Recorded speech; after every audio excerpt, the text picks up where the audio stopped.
प्यारे बच्चों, आज आपको एक कहानी सुनाएंगे। इस कहानी का नाम है अनोखा संसार और ये बहुत मज़ेदार कहानी है। पगड़ियाँ भारतीय सांस्कृतिक परंपरा की पहचान है। यह कहानी भारत में पहनी जाने वाली विभिन्न प्रकार की पगड़ियों में से कुछ का अनौपचारिक विवरण है। यहाँ पगड़ियों का मानवीकरण किया गया है, जिसमें भी अपने बारे में एक एक कर रोचक तरीके से बताती हैं। चमकीली और रंगीन चित्रों से कहानी में जीवंतता आई है और इस कहानी के लेखक हैं मंजू गुप्ता और चित्र दिया है अजंता ने। तो बच्चों, आइए शुरू करते हैं इस मज़ेदार कहानी को। कहानी है अनोखा संसार। राजस्थान के गांव में हर साल सीताबाड़ी का मेला लगता है। इस साल मेले में लालचंद ने पगड़ियों की दुकान लगाई है। उसने बेचने के लिए तो राजस्थानी पगड़ियाँ रखी, पर दुकान को देश भर में पहनने जाने वाली दूसरी पगड़ियों से भी सजाया।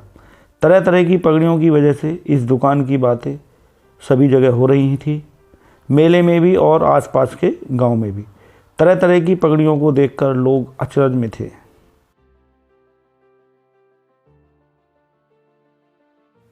ये देखिए पगड़ियों की दुकान। धीरे धीरे रात गहराने लगी। झूले और मिठाइयों की दुकानें भी बंद होने लगी। लालचंद भी अब थक चुका था। उसने पगड़ियों की दुकान बंद की और सोने चला गया। अब पगड़ियाँ बिल्कुल अकेली थीं, तो चल पड़ा आपस में परिचय का दौर।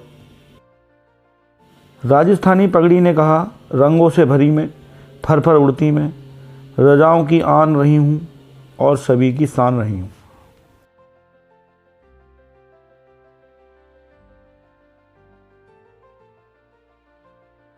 पंजाब की पगड़ी ने नाचते गाते हुए कहा, बल्ले बल्ले सरदार की पगड़ी मतवाली, भंगड़ा मेरे बिना है खाली। अब सबसे अलग दिख रही सुंदर सजीली पगड़ी की बारी थी।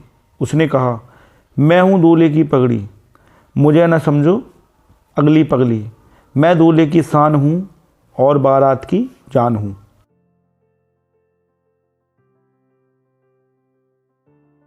9 हाथ की मेरी लंबाई, खेती हरों की शान बढ़ाई। पहने मुझे हर देश भर के किसान, बढ़ा देती हूँ सबकी शान। सभी पगड़ियाँ उसकी लंबाई देखकर आंखें फाड़ फाड़ कर उसे देखती रह गईं।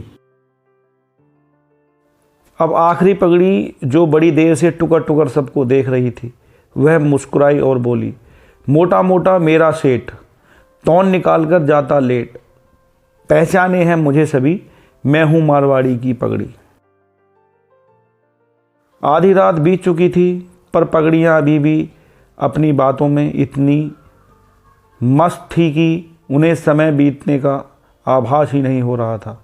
पूरा मेला सो चुका था, पर पगड़ियों की दुकान से बतियाने की आवाज़ अभी भी आ रही थी।